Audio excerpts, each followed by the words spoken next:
Nunca vou esquecer quando ouvi meu genro dizer: "Chupa logo, coloca a boca aqui." Foi uma frase que gelou meu sangue. Meu nome é Maria, tenho 67 anos e já trabalhei como técnica de enfermagem por mais de 30 anos no postinho de Bom Retiro, interior de São Paulo. Já vi de tudo nessa vida, mas nada me preparou para ouvir aquilo. Era 2 da manhã quando acordei com a boca seca. Sabe quando a gente acorda com aquela sede que parece que comeu um pacote de sal? Pois é, levantei devagar para não fazer barulho. Desde que fiquei viúva, há 5 anos, vim morar com minha filha Júlia, meu genro Carlos e minha neta Isabela, num sítio pequeno nos arredores da cidade. Casa de madeira, daquelas que range o assoalho. Não dá para andar sem fazer barulho, ainda mais com essas juntas que não são mais as mesmas. Passei pelo corredor escuro, só com a luzinha do celular me guiando, quando ouvi um gemido vindo do banheiro. A porta estava fechada, mas dava para ver uma fresta de luz por baixo. Foi aí que ouvi a voz dele. "Chupa logo, suga com força." Parei na mesma hora, o corpo todo tremendo. Que diabos meu genro estava fazendo no banheiro às 2 da manhã falando isso? E pior, para quem ele estava falando? "Coloca a boca aqui em cima." A voz era baixa, como um sussurro, mas dava para escutar bem. O banheiro fica no final do corredor, bem perto da cozinha. Fiquei ali, paralisada, sem saber o que fazer, o coração batendo tão forte que achei que ia acordar todo mundo. "Enfia fundo, tem que chegar no fundo." Depois ouvi um som de líquido, como se algo estivesse sendo sugado. Um som molhado, nojento, e mais gemidos, abafados, como se ele estivesse com alguma coisa na boca. "Tá saindo. Continua. Aperta mais." Meu Deus do céu, o que estava acontecendo ali? Minha cabeça começou a girar com 1000 pensamentos. Será que tinha alguém com ele? Quem seria? Nossa casa é pequena. Todo mundo se conhece. Seria impossível alguém entrar sem a gente perceber. Mas então, com quem ele estava falando? E aqueles barulhos? Cuspe, líquido, gemidos. Meu estômago embrulhou só de pensar. Me encostei na parede, as pernas bambas. Minha filha Júlia estava dormindo no quarto, a poucos metros dali. Júlia, que está grávida de 3 meses. Júlia, que trabalha o dia inteiro como professora naquela escolinha rural para sustentar a casa desde que Carlos parou de trabalhar.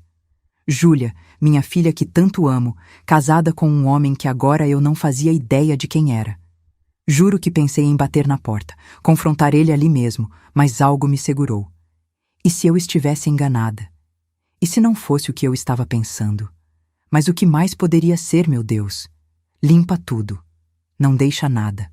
Foi a última coisa que ouvi antes do barulho da descarga. Saí correndo de volta para o meu quarto, sem nem pegar o copo d'água que eu tinha ido buscar. Me enfiei debaixo das cobertas, tremendo, o coração na boca, a sede esquecida. Fiquei olhando para o teto o resto da noite, sem conseguir dormir. Aquelas frases rodando na minha cabeça. Aqueles sons. Aqueles gemidos. Que tipo de homem era meu genro, afinal? O que ele escondia da minha filha? Da minha neta? De mim?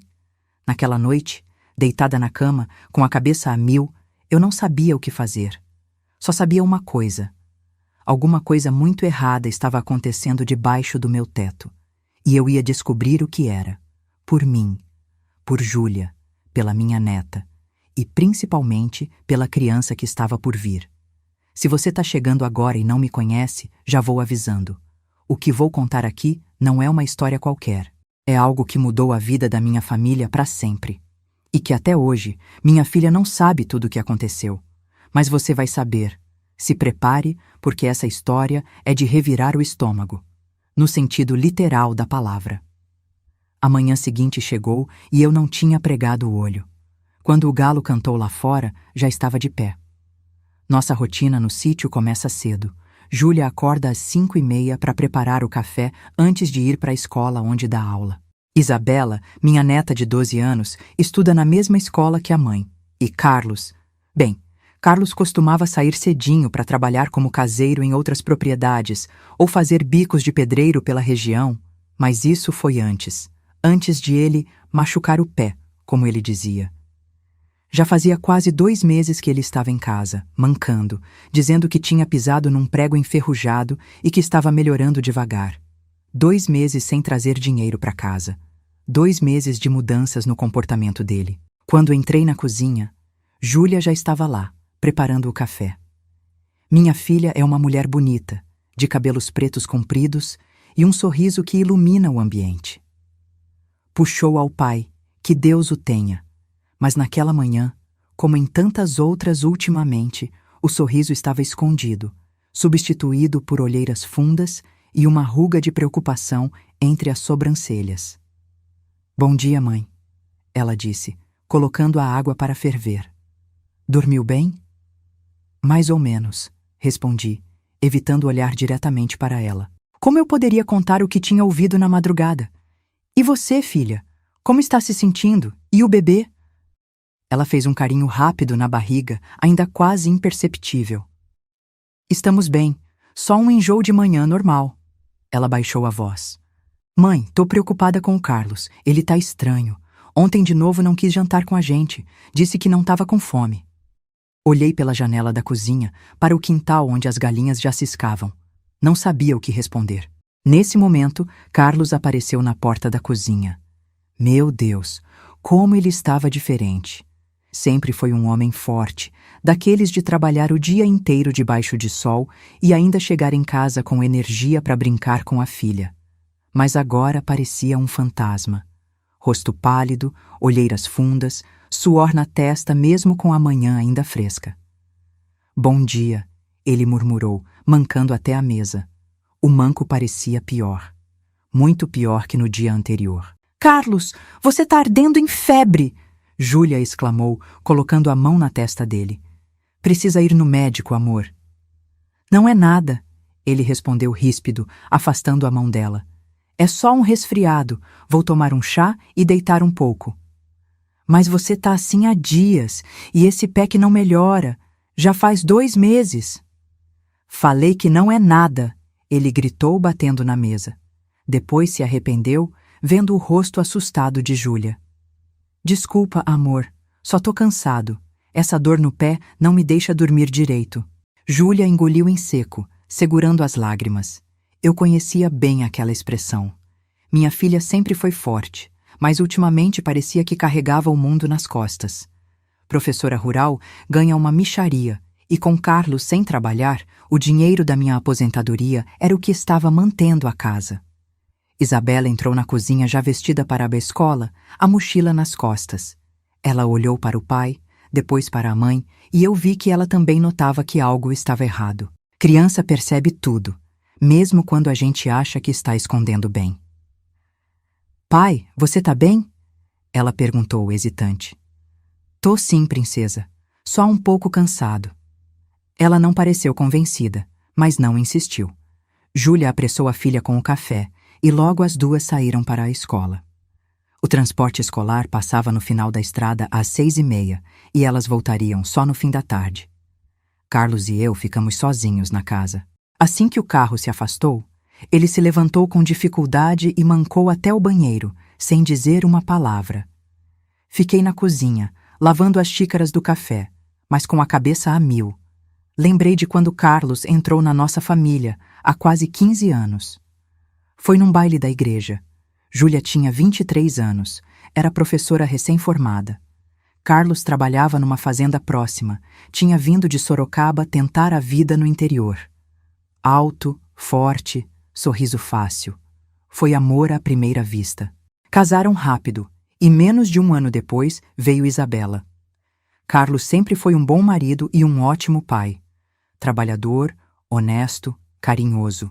Nunca levantou a voz para Júlia antes, nunca foi grosseiro, até os últimos meses.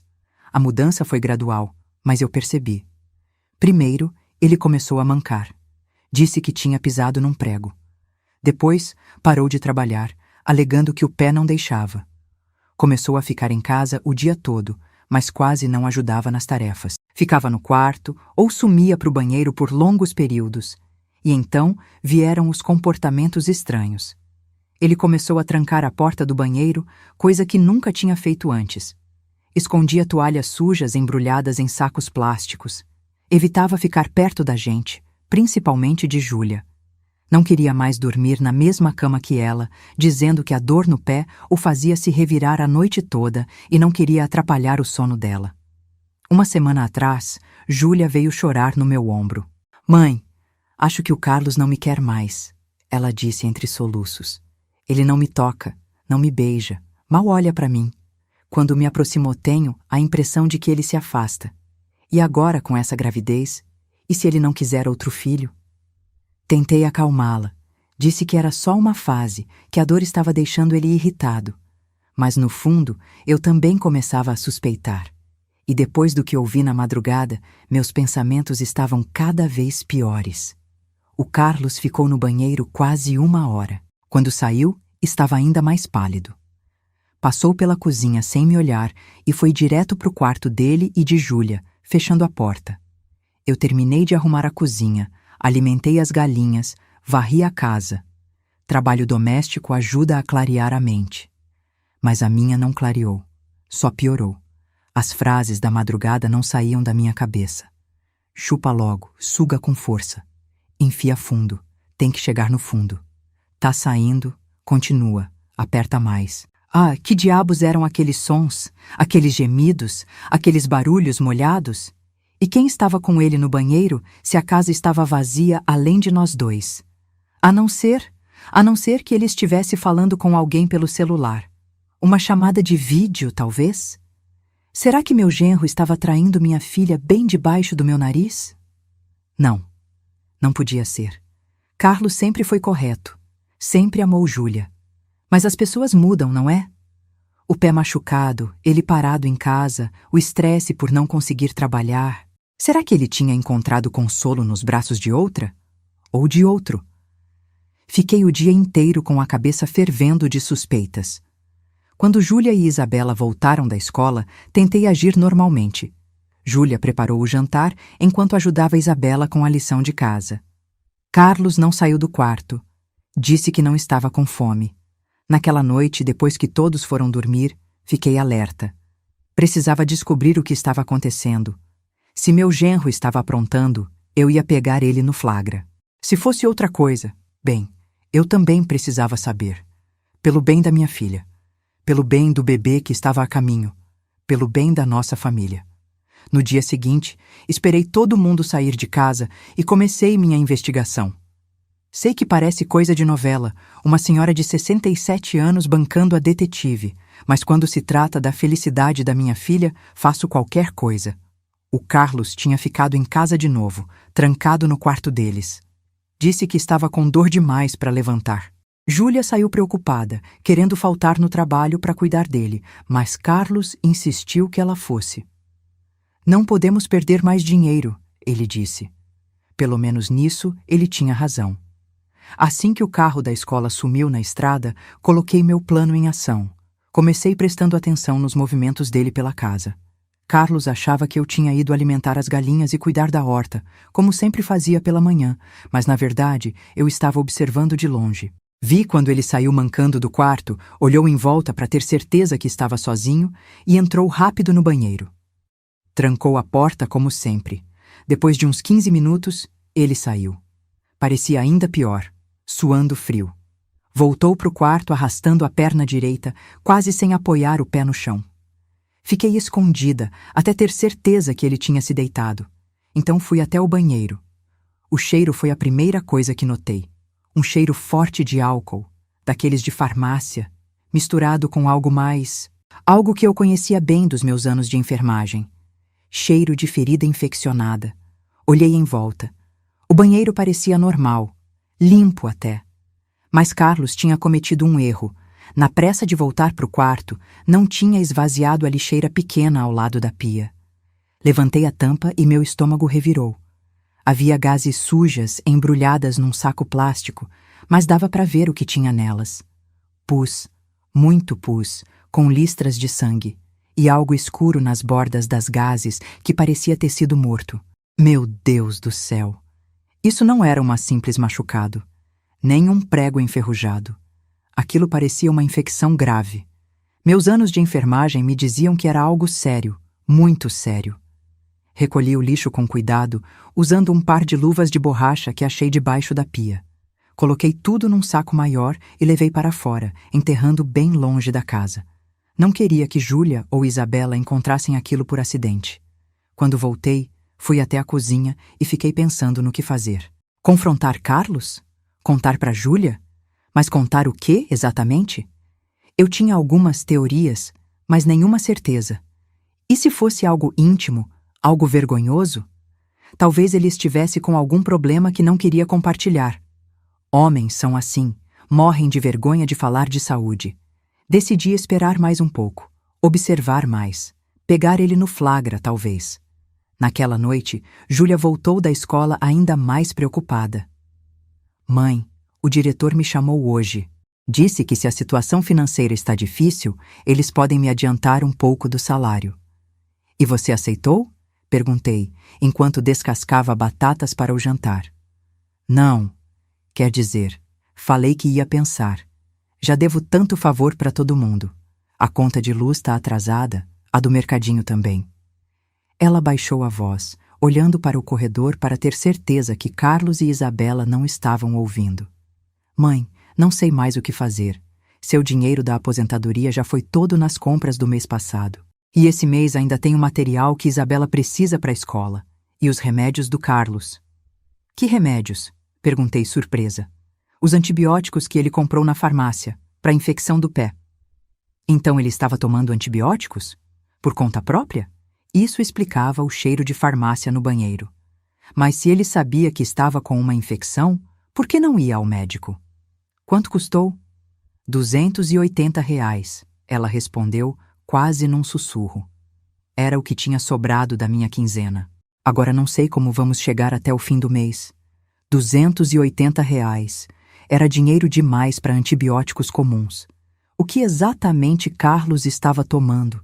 E por que tanto remédio para um simples machucado no pé? Naquela noite, depois do jantar que Carlos de novo não quis comer, disse que ia dormir cedo. Júlia colocou Isabela na cama e ficou corrigindo provas na mesa da cozinha. Fiquei com ela, fazendo crochê, esperando. Tinha decidido que ia tentar ouvir o que Carlos fazia no banheiro durante a madrugada. Por volta da meia-noite, Júlia guardou os papéis e foi se deitar. Eu fingi que também ia dormir, mas na verdade fiquei alerta. 2 horas da manhã, ouvi o rangido da porta do quarto deles. Saí silenciosamente do meu quarto e vi Carlos mancando até o banheiro, uma sacola plástica na mão. Ele entrou e trancou a porta. Fui na ponta dos pés até lá e colei o ouvido na porta. Os sons eram os mesmos da noite anterior. Gemidos abafados de dor, líquido sendo movido, e depois a voz dele, falando baixo, como se estivesse conversando com alguém, ou dando instruções. Não aguento mais, tá cheio demais. Um gemido mais alto, que ele tentou abafar. Precisa esvaziar, vai explodir. Som de líquido sendo mexido. Suga mais, tira tudo. Meu coração batia tão forte que tive medo que ele ouvisse. O que diabos ele estava fazendo? Era algum tipo de prática que eu não conhecia? Algo sexual, com líquidos? Ou seria algum tipo de vício? Drogas injetáveis? Mas as gases, o pus, o cheiro de infecção. Nada disso batia com drogas. Estava prestes a bater na porta, confrontar ele de uma vez, quando ouvi o choro baixinho. Carlos estava chorando. Soluços contidos, de um homem que tenta esconder a dor. Aquilo me desarmou. Fosse o que fosse que ele estava fazendo, estava causando sofrimento. Muito sofrimento. Me afastei sem fazer barulho e voltei para o quarto. Mais uma noite sem dormir, pensando no que fazer. E agora tinha o agravante financeiro. Júlia estava desesperada com as contas, a gravidez ainda no início, a escola pressionando, o marido doente. Era demais para uma mulher só. Na manhã seguinte, Júlia me acordou com uma expressão que eu nunca vou esquecer. Mãe, ela disse segurando o choro, acho que o Carlos está me traindo. Sentei na cama surpresa. Por que você está dizendo isso, filha? Ontem à noite acordei e ele não estava na cama. Fui procurar e ouvi ele no banheiro falando baixinho. Parecia que estava falando no telefone com alguém. Meu coração apertou. Então não era só eu que tinha ouvido.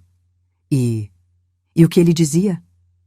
Não entendi direito. Alguma coisa sobre não aguentar mais e precisa esvaziar. E tinha um tom estranho na voz dele, mãe. Como se estivesse excitado.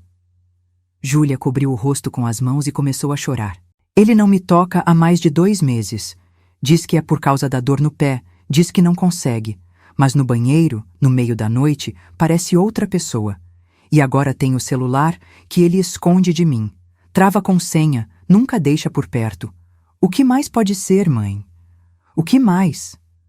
A dor na voz dela me cortou o coração. Abracei minha filha com força, deixando ela chorar no meu ombro como fazia quando era criança. Calma, filha, deve ter uma explicação. Mas qual? Eu mesma estava cheia de dúvidas. As evidências apontavam para algo muito estranho. O comportamento secreto, o banheiro trancado, as frases ambíguas na madrugada, o celular escondido. Se não fosse por aquelas gases com pus, eu mesma acreditaria que ele estava traindo Júlia. Naquele momento, precisei tomar uma decisão. Ia descobrir a verdade, custasse o que custasse. Por Júlia, pelo bebê, pela nossa família. Se Carlos estava escondendo alguma coisa, eu ia descobrir o que era.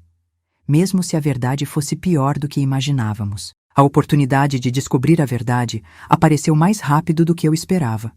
Era uma quarta-feira, quase meio-dia. Júlia estava na escola, Isabela também. Carlos tinha passado a manhã inteira no quarto, como de costume.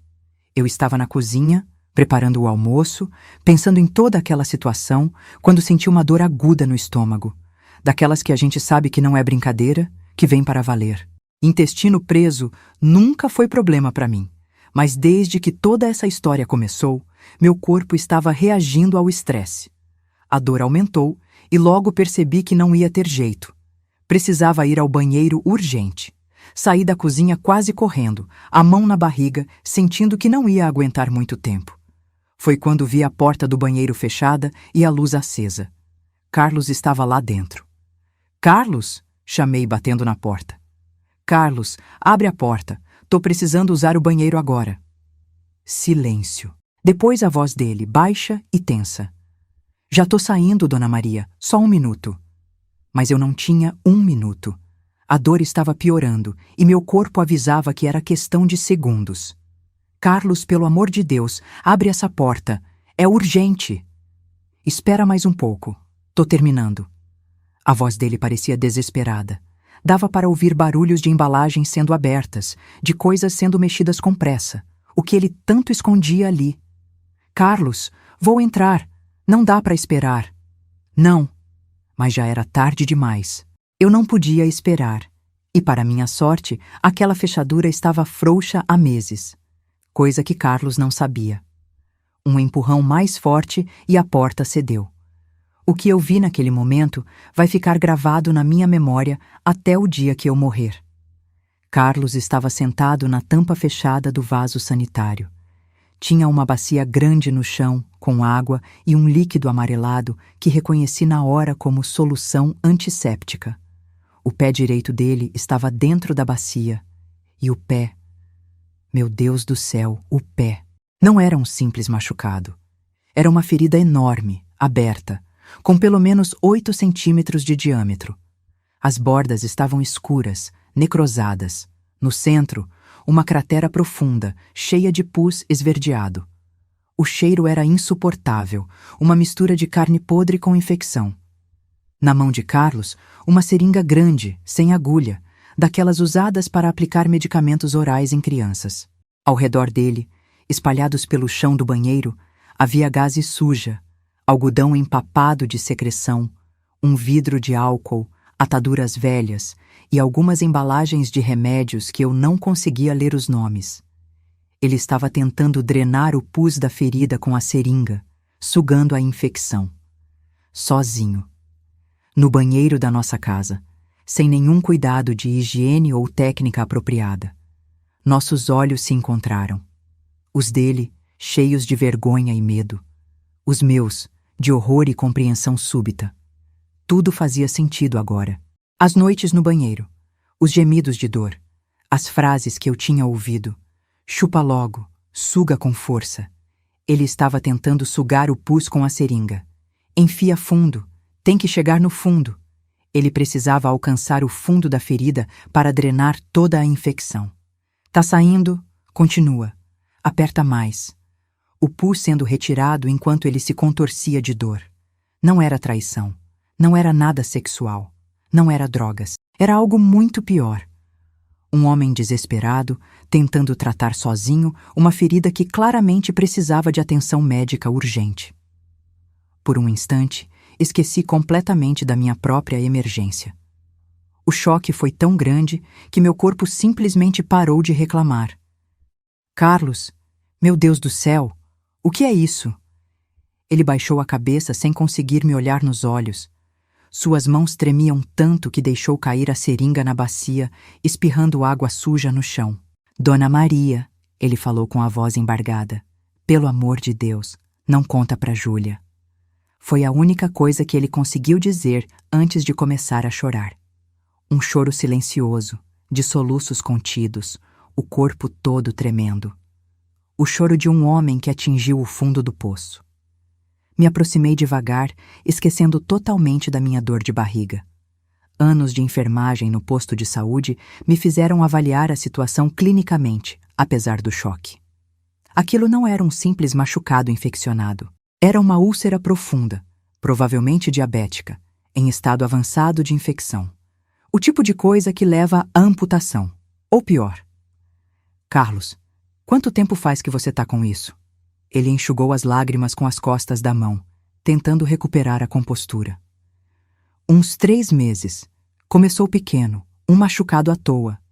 Eu pisei num prego, como falei. Mas não sarava. Foi abrindo, abrindo.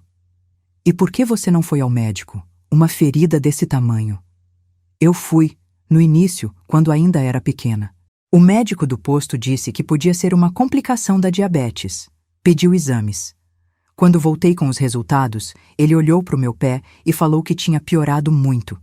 Disse que eu precisava ir para o hospital maior, em São José, que talvez precisasse de cirurgia. Carlos parou, engolindo em seco. Eu já sabia o que vinha pela frente. E aí ele falou em amputação. Disse que se a infecção continuasse subindo pela perna, não ia ter jeito. Ia precisar cortar o pé, talvez até parte da perna. Ele olhou para mim, os olhos cheios de desespero. Dona Maria, como é que eu vou sustentar minha família sem um pé? Quem vai dar serviço para um pedreiro aleijado? Quem vai contratar um caseiro que não pode andar direito? A angústia na voz dele era palpável. Entendi tudo naquele momento. O medo de perder o pé era, na verdade, o medo de perder o papel de provedor, de protetor da família. O medo de não ser mais visto como um homem capaz. Carlos, mas se você não tratar direito, vai ser pior. Essa infecção pode se espalhar pelo corpo todo. Pode dar septicemia. Você pode morrer. Falei a última parte quase sussurrando, mas ele ouviu. Eu sei, ele disse, a voz baixa. Mas pensei que podia dar um jeito sozinho. Vi uns vídeos na internet sobre como cuidar de feridas em casa. Comprei os remédios que o médico tinha receitado antes. Tô drenando, limpando, fazendo tudo que o vídeo ensinou. Olhei ao redor para aquela tentativa desajeitada de tratamento médico caseiro. Um arrepio subiu pela minha espinha. Ele podia morrer ali, naquele banheiro, tentando tratar sozinho uma condição que precisava urgentemente de cuidados profissionais. Carlos, isso não é um arranhão. É uma úlcera diabética grave com infecção profunda. Você precisa de um médico, de antibióticos intravenosos, de desbridamento profissional. Isso não é coisa para tratar em casa. Dona Maria, ele implorou, pegando na minha mão. A Júlia tá grávida. Ela não pode se preocupar, não pode passar nervoso. E a Isabela? O que ela vai pensar do pai dela sem um pé? Como vou brincar com ela? Como vou trabalhar? Trazer dinheiro para casa. Ele apertou minha mão com força, os olhos marejados. A senhora foi enfermeira. A senhora pode me ajudar. Só mais um pouco, até melhorar. Só até melhorar o suficiente para eu não perder o pé. Por favor, não conta para Júlia. Fiquei ali, parada, olhando para aquele homem desesperado, tentando decidir o que fazer. Meu instinto de enfermeira gritava que ele precisava ir para o hospital imediatamente. Mas meu coração de mãe e avó entendia o medo dele, a vergonha, o desespero. O que eu deveria fazer? Ajudar e ser cúmplice daquela loucura, ou forçá-lo a buscar ajuda médica e enfrentar o que mais temia? A vida dele poderia depender dessa decisão. E foi assim, em pé naquele banheiro pequeno, com o cheiro de infecção impregnando o ar, que me vi diante do maior dilema moral da minha vida. Senta aqui, falei para Carlos, apontando para a beirada da banheira.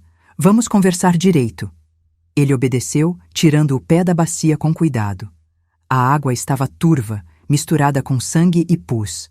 Um cheiro forte de infecção enchia o banheiro. Fechei a porta atrás de mim, a dor de barriga completamente esquecida diante da gravidade da situação, e me sentei no vaso sanitário, de frente para ele. Me conta tudo, desde o começo. Carlos respirou fundo, passando a mão pelo rosto cansado. Olheiras fundas marcavam seus olhos. A barba, por fazer há dias, dava a ele uma aparência ainda mais abatida. Começou pequeno, como falei. Machuquei o pé trabalhando na reforma do seu Antônio. Lembra? Aquele sítio perto do rio. Assenti, lembrando do trabalho que ele tinha pegado uns 3 meses atrás. Pisei num prego enferrujado. Na hora nem doeu muito. Limpei, passei álcool, achei que estava tudo bem. Mas no dia seguinte já estava inchado, vermelho. A Júlia quis me levar no posto, mas falei que não precisava, que ia sarar sozinho. Ele fez uma pausa, olhando para o pé ferido. Mas não sarou. Foi piorando. 1 semana depois já não conseguia calçar o sapato direito. Comecei a mancar, mas mesmo assim continuei trabalhando. A gente precisava do dinheiro. Com a Júlia grávida, sua voz falhou. A notícia da gravidez tinha chegado há 3 meses, quase na mesma época que o acidente. Devia ter sido um momento de alegria, mas coincidiu com o início desse pesadelo. Depois de umas 2 semanas, a dor ficou insuportável. A ferida tinha aberto mais, começou a sair um líquido amarelado. Aí não teve jeito. Fui no posto. E o que o médico disse? Dr. Renato pediu exame de sangue. Quando viu o resultado, falou que eu estava com a glicemia muito alta. Diabetes tipo 2, ele falou. Disse que por isso o machucado não sarava. Que infecção em diabético é muito perigosa. Assenti. Sabia bem disso dos meus anos de enfermagem. Diabetes afeta a circulação sanguínea e a cicatrização, transformando pequenos cortes em problemas sérios. Ele receitou antibiótico, pomada e mandou eu voltar em 1 semana. Quando voltei, a ferida tinha piorado. Estava maior, mais funda. Foi aí que ele falou que eu precisava ir para o hospital regional, que talvez precisasse de cirurgia. Carlos baixou a cabeça, a voz quase sumindo. E falou da possibilidade de amputação. Senti um aperto no peito ao ver o medo nos olhos dele. Para um homem como Carlos, cuja identidade estava tão ligada ao trabalho físico, a capacidade de sustentar a família com a força dos braços, a ideia de perder um membro era como perder parte de si mesmo. Eu saí de lá apavorado, Dona Maria. Não conseguia pensar em mais nada. Como ia contar para Júlia? O que ia ser da gente? Quem ia dar serviço para um aleijado? Não fala assim, Carlos. É a verdade. O mundo não tem pena de homem doente. Sem o pé, como eu ia trabalhar de pedreiro? De caseiro, como ia sustentar minha família? Ele estava quase gritando agora, as lágrimas escorrendo pelo rosto. E a Júlia grávida de novo, um bebê a caminho, as contas chegando, a escola da Isabela. Ele cobriu o rosto com as mãos, soluçando. Era duro ver um homem forte como Carlos tão quebrado, tão vulnerável. Esperei ele se acalmar um pouco antes de continuar. E aí você decidiu tratar sozinho. Ele assentiu, enxugando as lágrimas. Achei que conseguiria. Vi vários vídeos na internet, li tudo que podia. Comprei os remédios que o médico tinha receitado antes e outros que recomendavam nos sites. Comecei a fazer o curativo escondido no banheiro depois que todo mundo dormia. E há quanto tempo você está assim, fazendo isso sozinho? Quase 2 meses. No início achei que estava melhorando. A ferida parou de crescer. Mas depois começou a juntar muito pus, a ficar com essa borda preta. Necrose, tecido morto. Um sinal gravíssimo. Tem umas 2 semanas que tá muito pior. Dói o tempo todo. A noite é insuportável. Não consigo dormir. Por isso vim pro sofá, falei pra Júlia que era pra não acordar ela. Mas a verdade é que passo a noite toda me contorcendo de dor. Olhei para o pé dele de perto. A situação era ainda pior do que eu tinha avaliado inicialmente.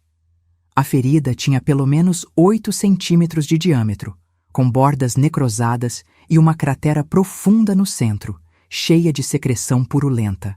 Ao redor, a pele estava vermelha e quente, sinais de que a infecção estava se espalhando.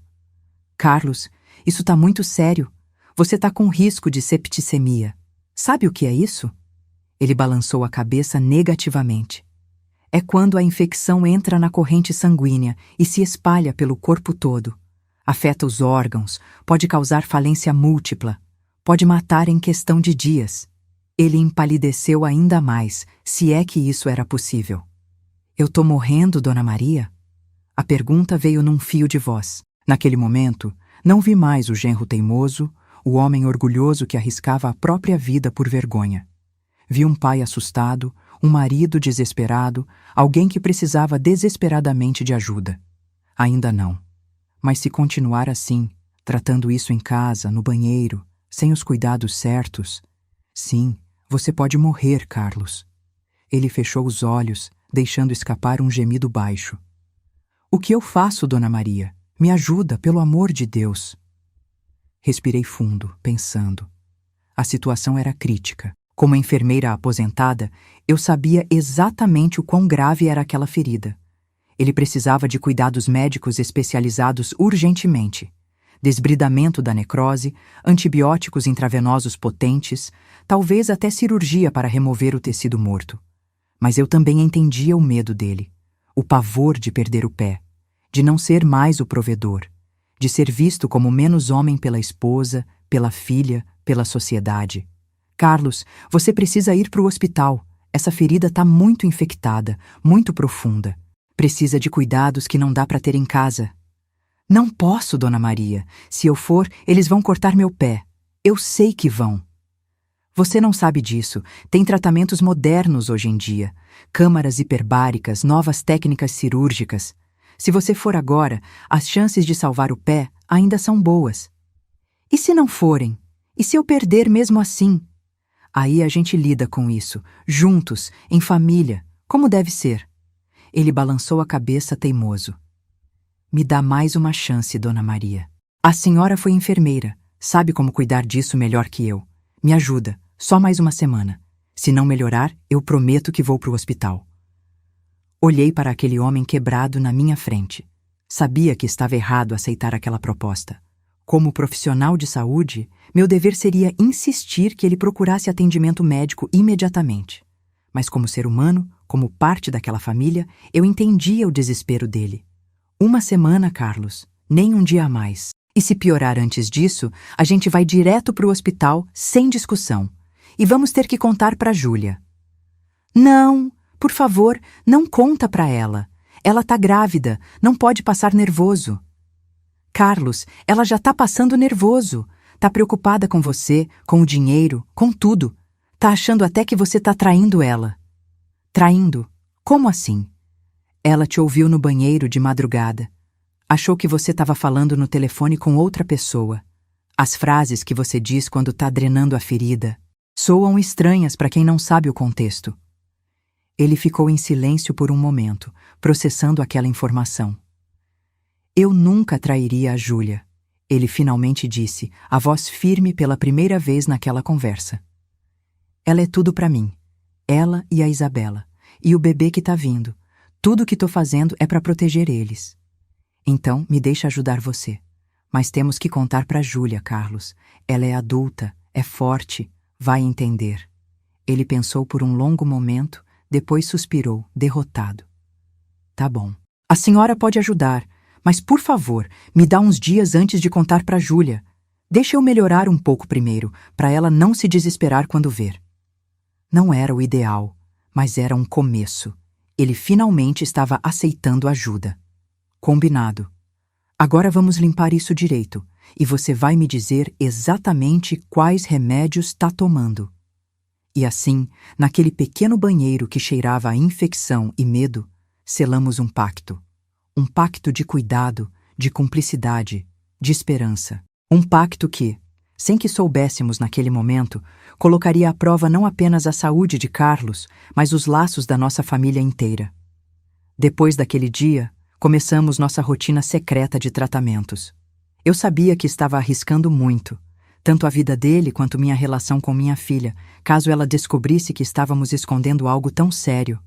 Mas quando se é mãe, avó e enfermeira aposentada, a gente acaba se metendo em cada situação. Logo no primeiro dia, fiz um inventário dos medicamentos que Carlos tinha comprado. Um antibiótico fraco demais para aquele tipo de infecção, pomada cicatrizante que não serviria para nada naquele estágio e um antisséptico tópico comum. Nada que desse conta da gravidade do problema. Vou precisar comprar material adequado, falei, categórica. E você vai precisar de antibióticos mais fortes. Mais fortes como? Ele perguntou, preocupado. Já gastei quase R$ 300 nesses aqui. Carlos, essa infecção precisa de antibióticos de amplo espectro. No hospital, você receberia pela veia. Como estamos tentando tratar em casa, Deus me perdoe pela loucura que estamos fazendo. Precisamos do mais forte que conseguirmos comprar. No dia seguinte, fui até a cidade. Na farmácia, usei meus contatos antigos do tempo de enfermeira para conseguir um antibiótico mais potente. Custou caro, muito caro. Quase R$ 500, quase todo o resto da minha aposentadoria daquele mês. Também comprei material para curativos, gases estéreis, soro fisiológico, luvas descartáveis, antisséptico de qualidade, ataduras e bisturi. Quando mostrei tudo para Carlos, ele arregalou os olhos. Bisturi? A senhora vai cortar meu pé? Vou fazer um desbridamento, expliquei. Precisamos remover o tecido morto, senão a ferida nunca vai cicatrizar. No hospital, fariam isso com equipamento adequado, com anestesia. Aqui, vai doer, Carlos, vai doer muito. Ele engoliu em seco, mas assentiu. Faça o que precisar, Dona Maria. Confio na senhora. Concordamos que faríamos os tratamentos de madrugada, quando Júlia e Isabela estivessem dormindo profundamente. Às 2 da manhã, nos encontraríamos no banheiro. Eu prepararia tudo com antecedência, escondendo o material numa caixa de costura velha que ninguém mexia. Na primeira noite de tratamento, Carlos chegou pontualmente. Tremia um pouco, não sei se de febre ou de medo. Deita na banheira, instruí. Vai ser mais fácil lavar a ferida e não vamos sujar o chão. Ele obedeceu, deitando-se na banheira vazia com o pé doente apoiado na borda. Coloquei uma toalha dobrada embaixo para dar algum conforto. Vesti as luvas, preparei as gases, o soro, o bisturi, respirei fundo. Pronto? Ele acenou que sim, colocando uma toalha na boca para abafar qualquer grito de dor. Comecei lavando toda a área com soro fisiológico, removendo o excesso de secreção. Depois, com uma seringa sem agulha, comecei a drenar o pus acumulado. Chupa logo, suga com força, ele murmurou entre dentes, quando viu que eu hesitava em pressionar a área ao redor da ferida. Era exatamente a frase que eu tinha ouvido naquela primeira noite, que tinha me dado arrepios pensando em outra coisa completamente diferente. Agora fazia um sentido muito mais triste. Pressionei e comecei a drenar. O pus saía grosso, esverdeado, com estrias de sangue. Carlos mordeu a toalha com força, lágrimas escorrendo silenciosamente pelo rosto. A dor devia ser insuportável. Enfia fundo. Tem que chegar no fundo, ele insistiu, a voz abafada pela toalha. A ferida tinha uma cavidade profunda, onde o pus se acumulava. Precisava limpar tudo, até o fundo, para ter alguma chance de cicatrização.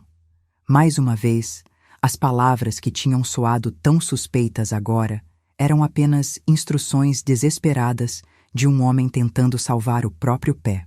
Depois de drenar tudo que consegui, chegou a parte mais difícil, o desbridamento. Com o bisturi, comecei a remover cuidadosamente o tecido necrosado das bordas da ferida. Aquelas áreas pretas e cinzas precisavam sair. ou a infecção continuaria se espalhando.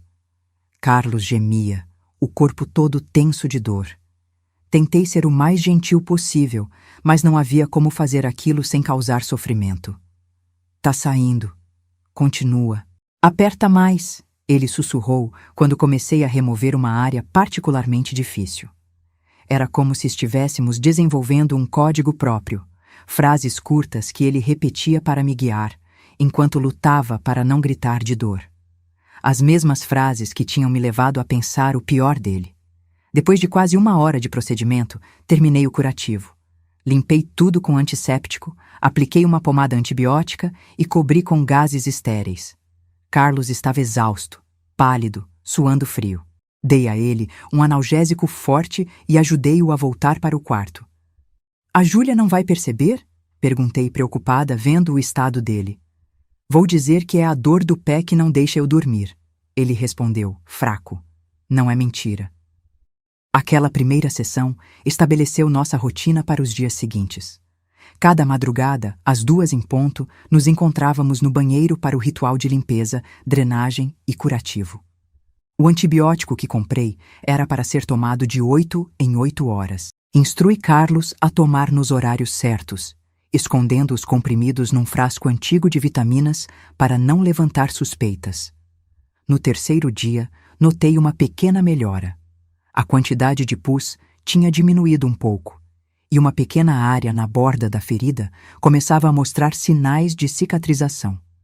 Carlos também parecia um pouco melhor, com menos febre. Tá vendo? Ele disse esperançoso. Tá funcionando. A senhora tinha razão, Dona Maria. Não quis acabar com o otimismo dele, mas sabia que estávamos longe de uma solução. A melhora era mínima e a infecção ainda estava lá, profunda, perigosa. Por volta do 5º dia tivemos um susto. Júlia acordou no meio da noite com enjoo, coisa comum na gravidez.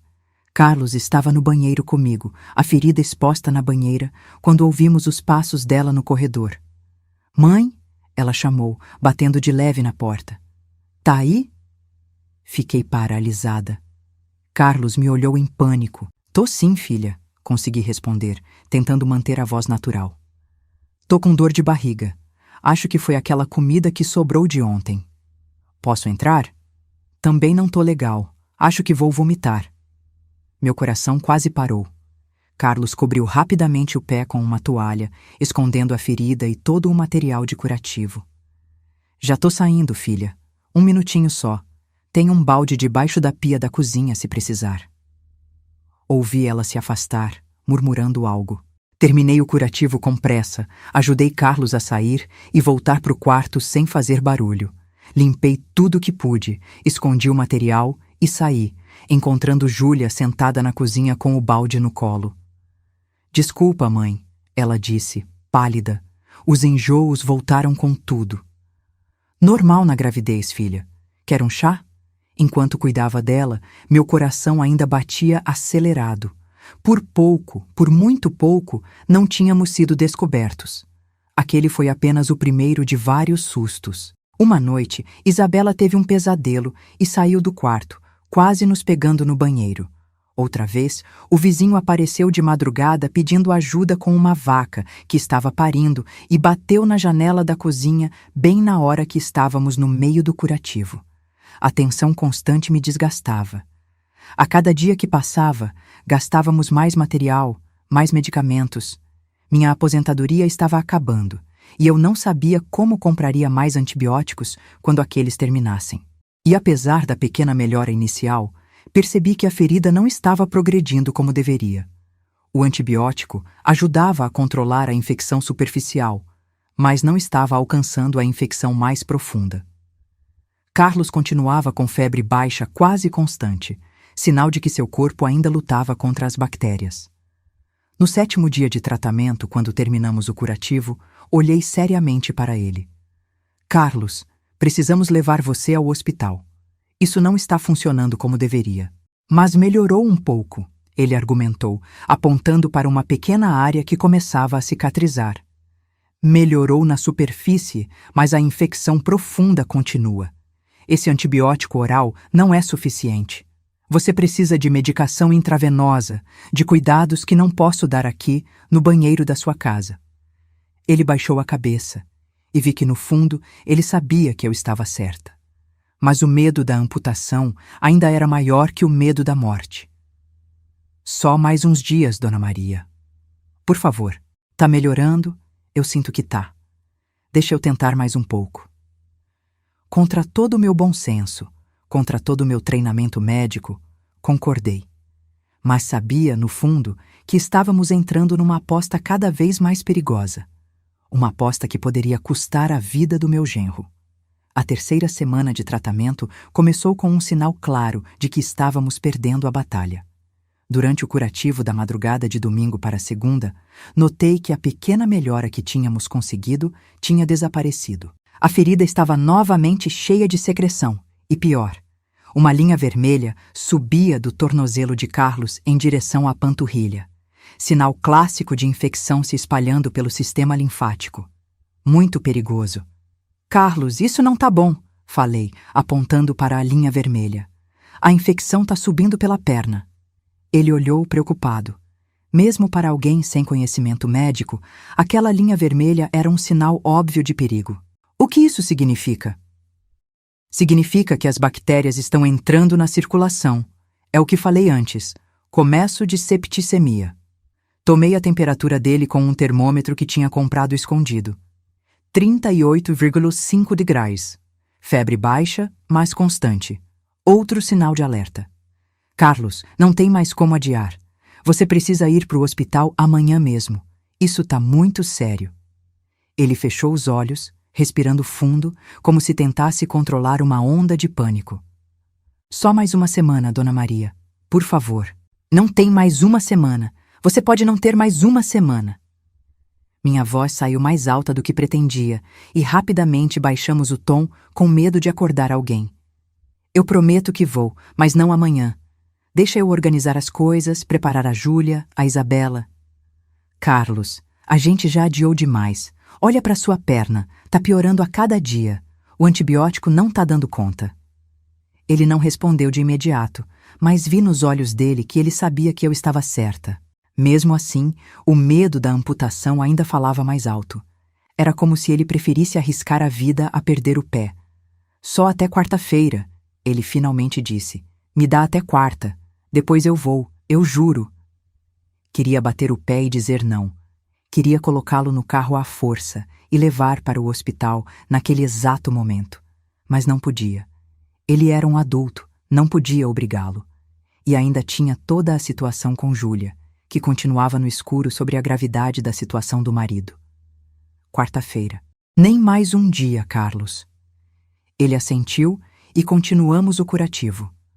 O desbridamento estava ficando cada vez mais difícil.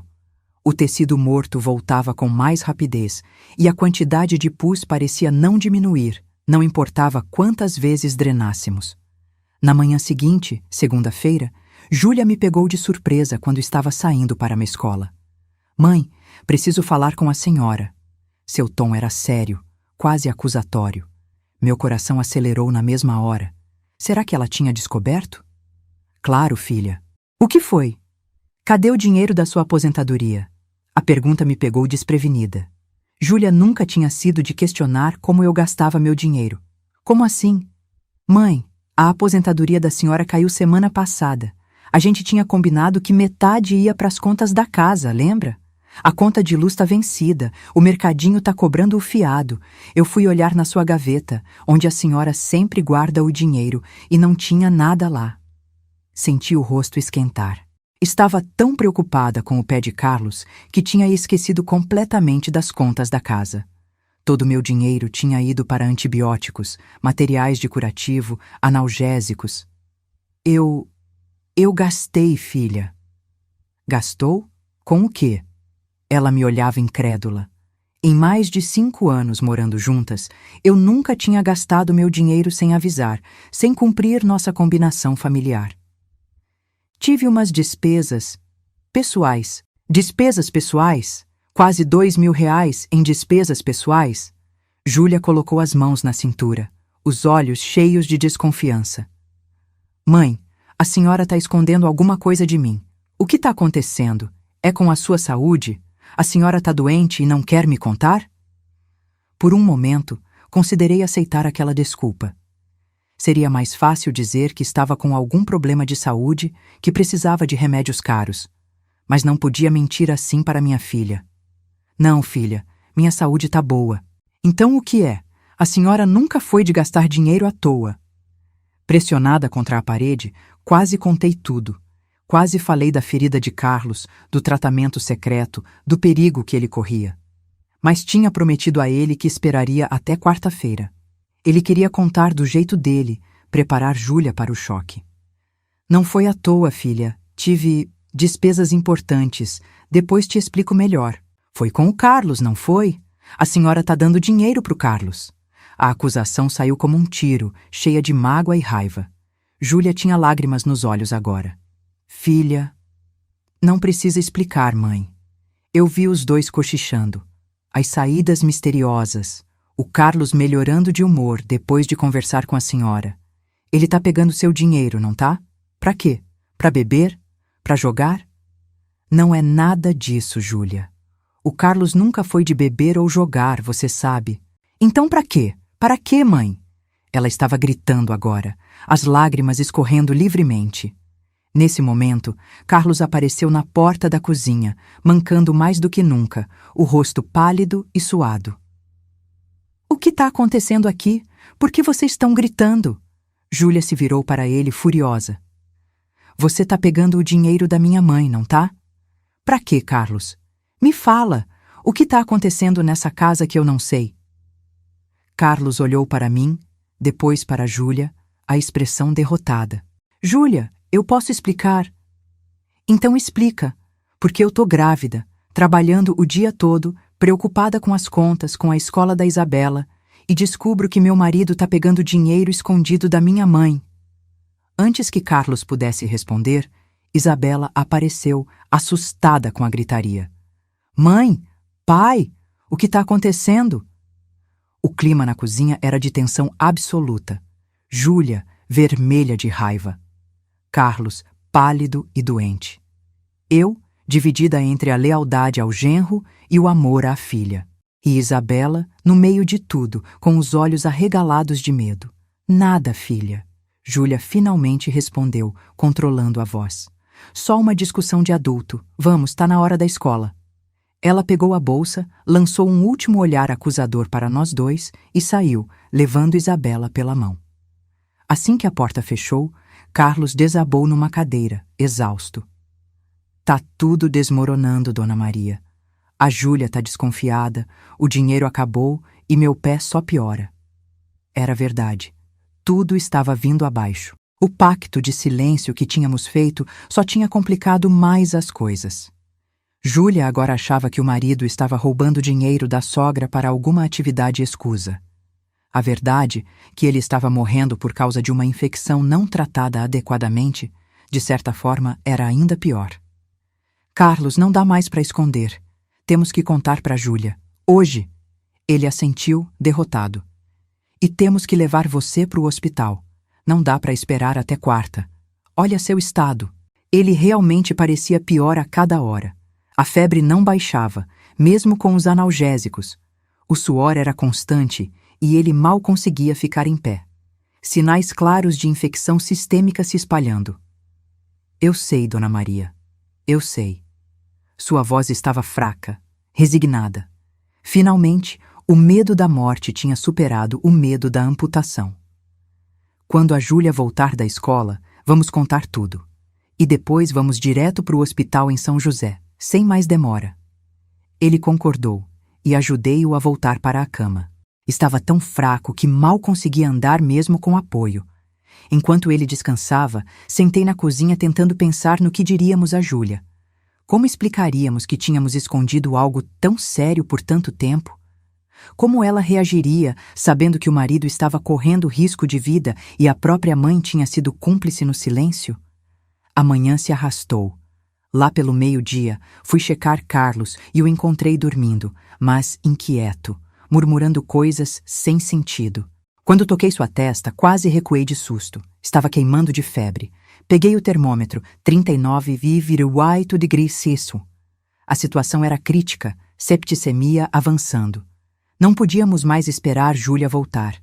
Peguei o celular para ligar para o vizinho, seu Antônio, que tinha carro, quando percebi que Carlos estava me chamando, a voz fraca. Dona Maria, acho que não tô bem. Corri até ele. Seu rosto estava vermelho de febre, os olhos vidrados. Aguenta firme, Carlos. Vou chamar o seu Antônio para levar a gente para o hospital agora mesmo. A Júlia, preciso falar com ela. Depois, Carlos. Primeiro temos que cuidar de você. Quando levantei o lençol para ajudá-lo a se levantar, quase gritei de susto. A linha vermelha que antes subia apenas alguns centímetros acima do tornozelo, agora chegava quase ao joelho. E a perna toda estava inchada, brilhante, quente ao toque. Não tinha mais tempo. A infecção estava se espalhando rapidamente. Em poucas horas, poderia atingir órgãos vitais. Naquele momento, tomei uma decisão. Carlos precisava de ajuda médica imediatamente, mesmo que isso significasse quebrar minha promessa. A vida dele valia mais que qualquer acordo. Peguei o telefone e liguei para o seu Antônio. Depois, contra todas as regras do tratamento secreto, liguei para a Júlia na escola. Filha, é uma emergência. O Carlos está muito mal. Tô levando ele para o hospital agora. Mãe? Como assim o Carlos está muito mal? O que está acontecendo? A voz de Júlia no telefone era puro pânico. Eu estava de pé ao lado da cama onde Carlos tremia de febre, delirando. Filha, não dá para explicar agora. Ele está com muita febre. Precisa ir para o hospital urgente. O seu Antônio já está vindo buscar a gente. Hospital? Meu Deus, mãe, o que ele tem? É o pé dele, filha. A infecção tá muito pior do que a gente achava. O que infecção? Ele não tinha pisado num prego? Mãe, pelo amor de Deus, me fala a verdade. Respirei fundo, olhando para Carlos. Ele mal conseguia manter os olhos abertos, o corpo todo sacudido por tremores. Não dava mais para esconder. É uma úlcera, Júlia. Uma úlcera diabética infeccionada. Muito grave. Ele tá com septicemia. Silêncio do outro lado da linha. Então, a voz de Júlia, baixa e perigosa. E vocês esconderam isso de mim? Por quanto tempo? Filha, não é hora disso. Depois a gente conversa. Agora preciso cuidar do Carlos. Encontra a gente no Hospital São José. Vou levar ele direto para a emergência. Desliguei antes que ela pudesse fazer mais perguntas.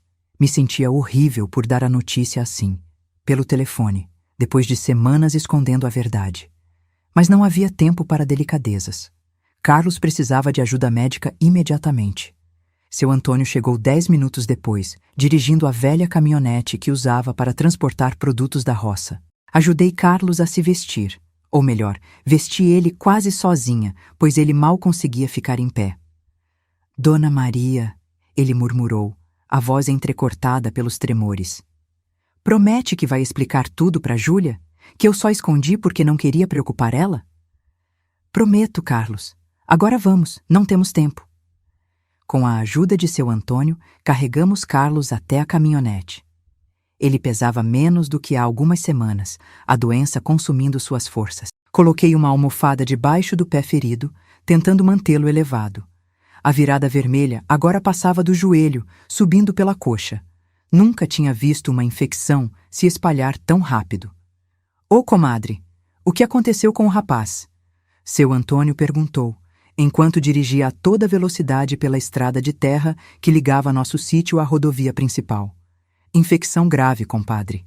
Tá com o pé todo infeccionado há semanas. E só agora estão levando para o hospital?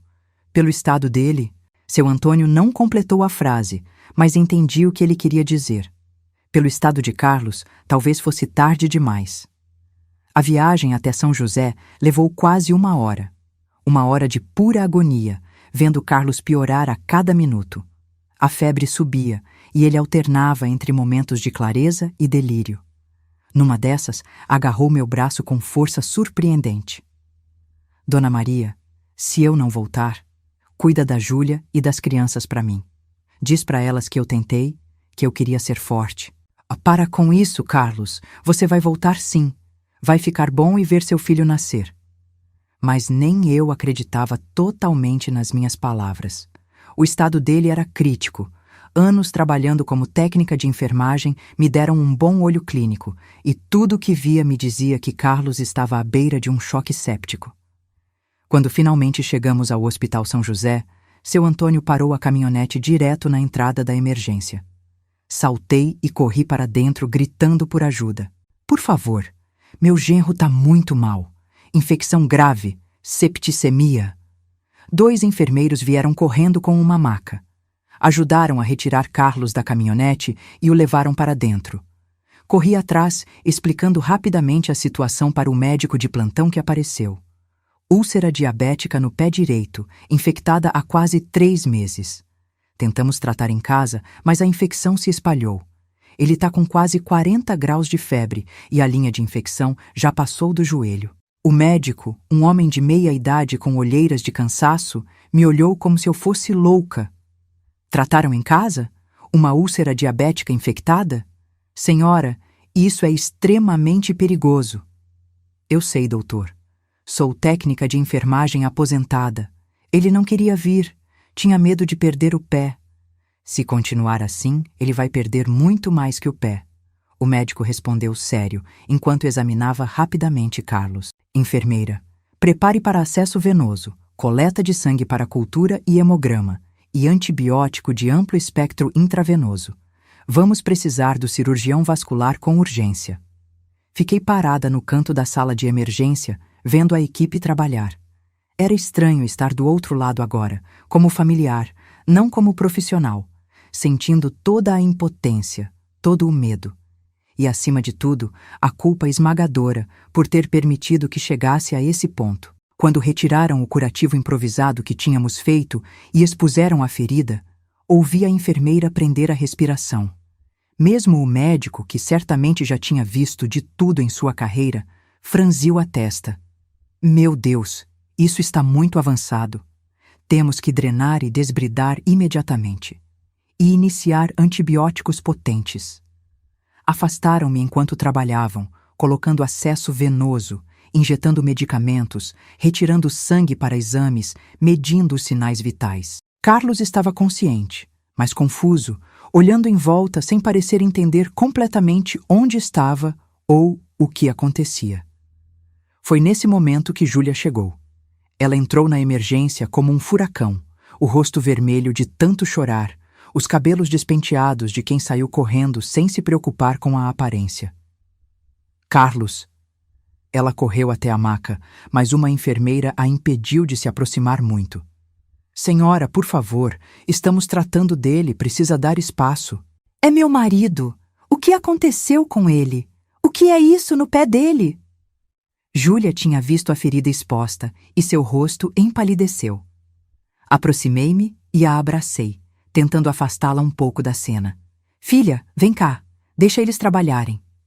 Ela se virou para mim, os olhos cheios de acusação e dor. Por que vocês esconderam isso de mim? Por quê? Olha o estado dele, mãe, ele pode morrer. Sua voz quebrou na última palavra e ela desabou em lágrimas nos meus braços. Pela porta da emergência, vi seu Antônio entrando com Isabela. Meu coração apertou ainda mais. A menina não deveria ver o pai naquele estado. Filha, não deixa a Isabela entrar, sussurrei para Júlia. Não é bom ela ver o pai assim. Júlia se recompôs um pouco, enxugando as lágrimas, e foi até a filha. Falou algo com seu Antônio, que assentiu e levou Isabela para a sala de espera. Quando voltou, Júlia parecia um pouco mais calma, mas ainda tremia. Agora me explica, mãe. Tudo, desde o começo. Não era o lugar ideal para essa conversa, mas ela merecia saber. Enquanto a equipe médica continuava trabalhando em Carlos, levei Júlia para um canto mais afastado da emergência e contei toda a história. O prego enferrujado, que na verdade já era uma úlcera diabética. O medo de Carlos de perder o pé e não poder trabalhar. As madrugadas no banheiro, tentando drenar e tratar a ferida. Os antibióticos comprados com minha aposentadoria. A piora gradual que se transformou em crise aguda naquela manhã. À medida que eu falava, o rosto de Júlia passava da raiva à incredulidade, depois ao horror e finalmente a uma dor profunda. Como ele pôde, como vocês puderam, esconder isso de mim por tanto tempo? Eu sou a esposa dele. Eu tinha o direito de saber. Ele não queria te preocupar, filha, por causa da gravidez, e tinha vergonha. Medo de não ser mais o provedor, de você olhar diferente para ele. Olhar diferente? Eu só queria que ele estivesse vivo, mãe. Ele acha que eu prefiro um marido morto com 2 pés a um marido vivo com 1 pé? Era exatamente o que eu tinha dito a Carlos, mas o orgulho masculino, o medo, a vergonha, tinham falado mais alto. E eu, Deus me perdoe, tinha me deixado convencer. Nossa conversa foi interrompida pelo médico, que veio falar conosco. Vocês são a família? Sou a esposa, Júlia respondeu, dando um passo à frente. Como ele está, doutor? Seu marido está em estado grave. A infecção se espalhou pelo corpo, o que chamamos de septicemia. Estamos dando antibióticos intravenosos potentes, mas ele vai precisar de cirurgia urgente para remover o tecido infectado. E o pé dele? Perguntei, temendo a resposta. O médico hesitou, olhando de mim para Júlia. Vamos fazer o possível para salvar o membro, mas preciso ser honesto. A infecção está muito avançada.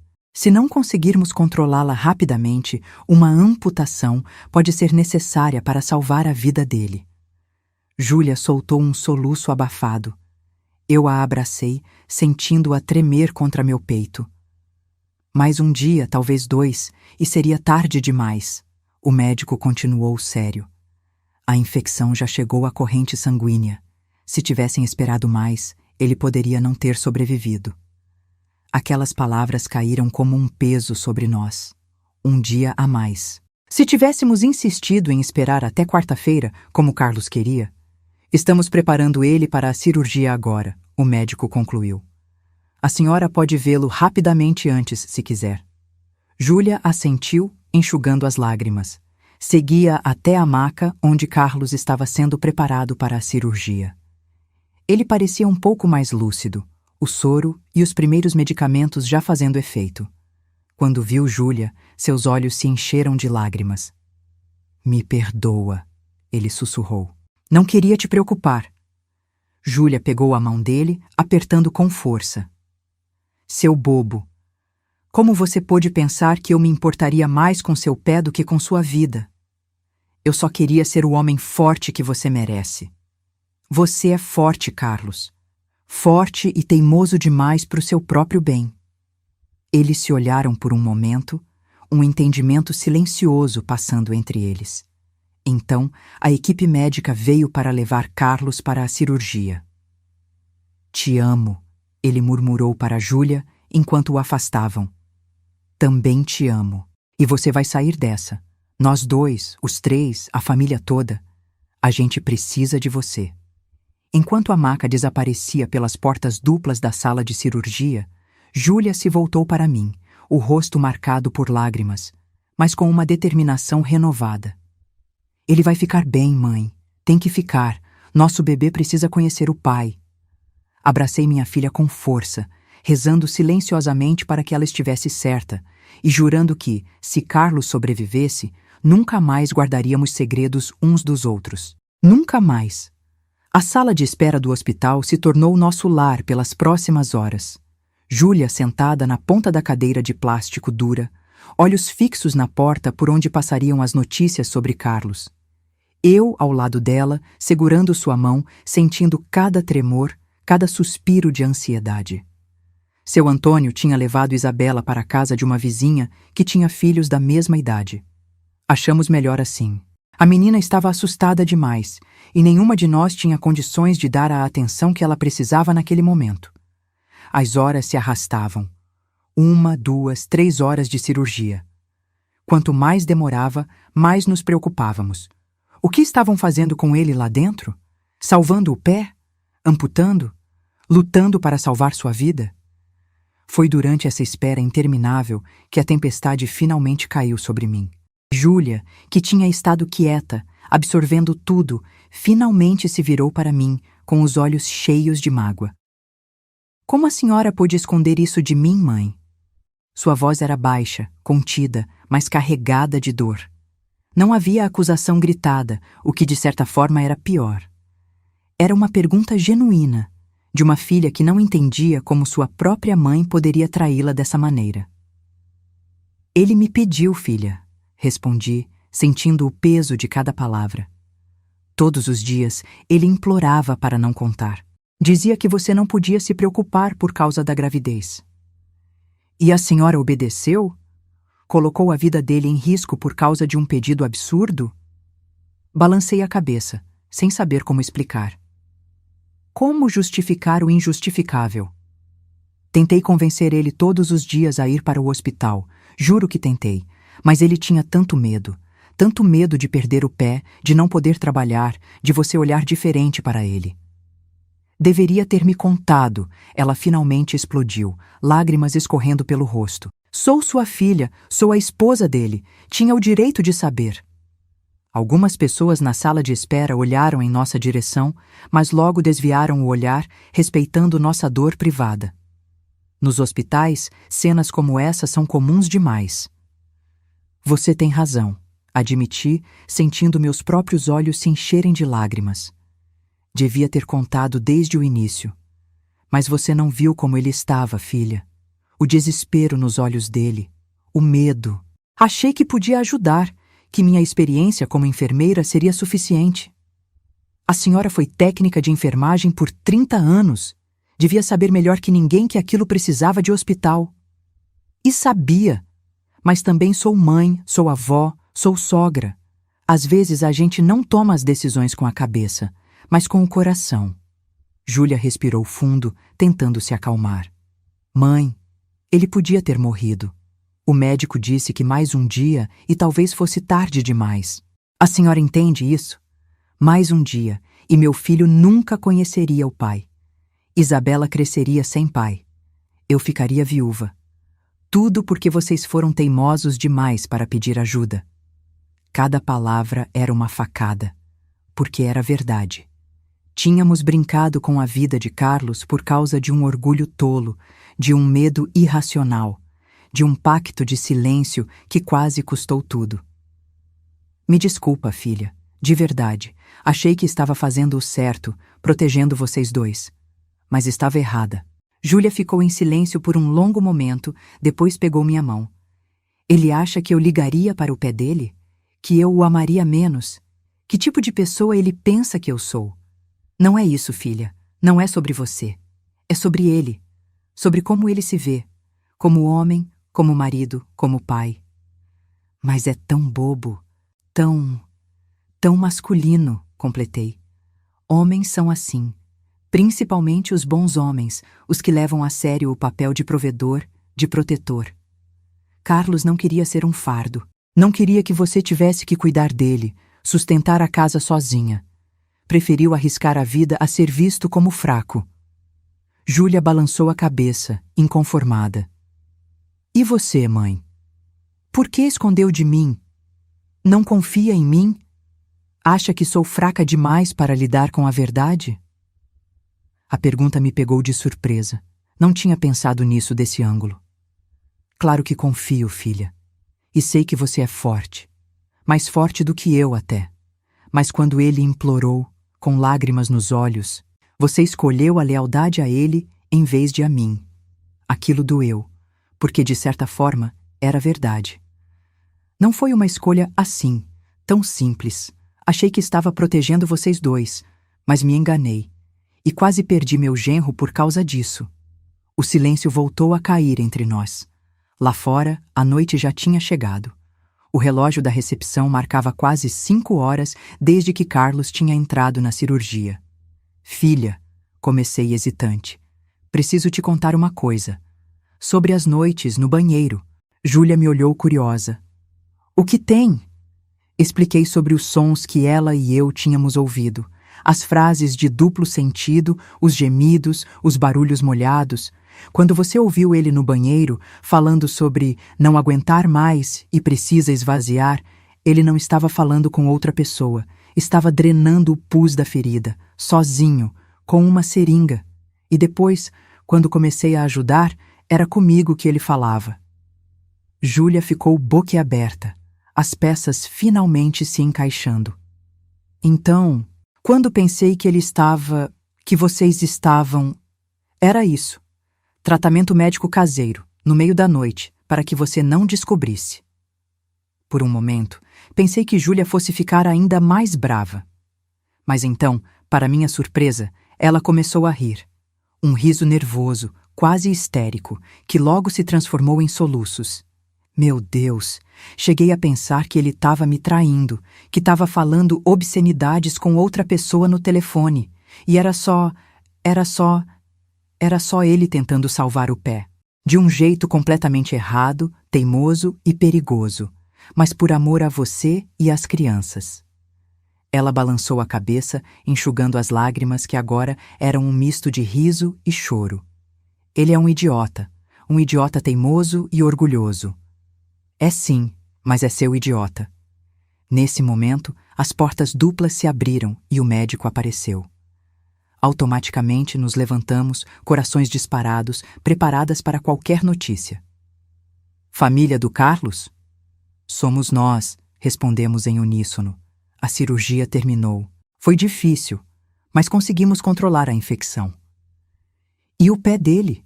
Júlia perguntou, a voz trêmula. O médico sorriu, cansado, mas satisfeito. Conseguimos salvar o pé. Foi por pouco, muito pouco. Tivemos que remover grande quantidade de tecido necrosado e drenar vários focos de infecção. Ele vai ficar com uma cicatriz considerável e vai precisar de fisioterapia, mas com o tempo e os cuidados adequados, deve recuperar boa parte da função. Um peso enorme saiu dos nossos ombros. Júlia começou a chorar de alívio, e eu a abracei com força. Ele ainda não está fora de perigo, o médico continuou mais sério. A infecção entrou na corrente sanguínea.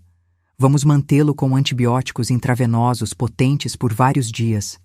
E ele vai precisar de curativos especializados diários, tratamento para a diabetes, acompanhamento vascular. Será uma recuperação longa. Mas ele vai sobreviver? Júlia perguntou. A única coisa que realmente importava. As perspectivas são boas. Ele é jovem e, apesar de tudo, chegou a tempo. Mais um dia ou dois... O médico não completou a frase, mas não precisava. Sabíamos o que ele queria dizer. Mais um dia ou dois, e estaríamos planejando um funeral, não uma recuperação. Quando podemos vê-lo? Perguntei. Ele está na recuperação agora. Em cerca de 1 hora será transferido para a UTI, onde ficará pelo menos 48 horas para monitoramento intensivo. Vocês poderão vê-lo brevemente quando ele for para lá, mas ele estará bastante sedado. Agradecemos ao médico, que se despediu com um último aviso. Da próxima vez, não tentem tratar em casa uma condição tão séria. Ele teve sorte. Muitos não têm. Quando ficamos sozinhas novamente, Júlia se virou para mim, a expressão mais suave agora, o alívio substituindo a raiva. Obrigada por salvar ele, mãe, ela disse baixinho, mesmo fazendo do jeito errado. Aquelas palavras significavam tudo para mim. Era um perdão, um reconhecimento, uma reconciliação. Ele que salvou a si mesmo, filha, quando finalmente aceitou ajuda. E você, insistindo por meses que ele deveria ir ao médico. Eu só fiz o que pude com o que tinha. Ela assentiu e nos sentamos novamente, esperando a hora de ver Carlos. Ainda havia muito a resolver, muitas conversas difíceis pela frente. Como pagaríamos as contas do hospital? Como lidaríamos com a longa recuperação de Carlos? Como reorganizaríamos nossas vidas em torno dessa nova realidade? Mas naquele momento, tudo o que importava era que ele estava vivo. O pé estava salvo. E nossa família, apesar das rachaduras, das mágoas, dos segredos, continuava unida. Quebrada, mas não rompida. Ferida, mas em processo de cura. Como o próprio pé de Carlos. 3 meses se passaram desde aquele dia terrível no hospital. Estou sentada na varanda do nosso sítio, observando o sol da tarde dourar as árvores enquanto termino de contar essa história para vocês. Carlos está na rede ao lado, o pé direito apoiado em uma almofada, a cicatriz grande, mas já bem curada. Ele balança levemente, empurrado por Isabela, que não para de tagarelar sobre o que aconteceu na escola hoje. O caminho até aqui não foi fácil. Depois da cirurgia de emergência, Carlos passou 4 dias na UTI. A infecção tinha se espalhado mais do que imaginávamos, afetando seus rins e começando a comprometer outros órgãos. Foram dias de angústia, vendo-o ligado a tubos e máquinas, lutando pela vida. Quando finalmente saiu da UTI, passou mais 2 semanas no hospital.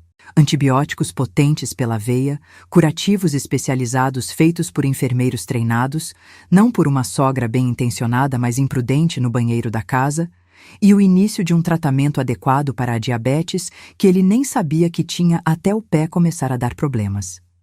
A conta do hospital foi um susto. Mesmo com o SUS cobrindo a maior parte, os medicamentos especiais, os curativos, as consultas com especialistas, tudo somava um valor que não tínhamos. Foi aí que nossa comunidade mostrou seu valor. Os vizinhos organizaram uma vaquinha. A escola onde Júlia trabalha adiantou 3 meses de salário. O padre da igreja fez uma coleta especial. Até os alunos de Júlia trouxeram seus cofrinhos. Pequenas quantias que, somadas, fizeram toda a diferença. Aos poucos, nossa vida foi se reorganizando em torno da nova realidade. Carlos voltou para casa, mas precisava ir 3 vezes por semana ao hospital para curativos especiais e acompanhamento. Não podia trabalhar, claro. O pé estava salvo, mas frágil, a cicatrização lenta, a sensibilidade comprometida, sequelas da diabetes mal controlada e da infecção grave. Júlia continuou dando aulas, agora com a barriga de 6 meses bem visível, arrancando sorrisos e mimos das crianças e dos colegas. Isabela assumiu pequenas responsabilidades em casa, mostrando uma maturidade além dos seus 12 anos. E eu, eu voltei a ser a técnica de enfermagem que um dia fui, mas agora oficialmente aposentada e cuidando apenas do meu genro, sob orientação médica adequada. Hoje, Carlos está bem melhor.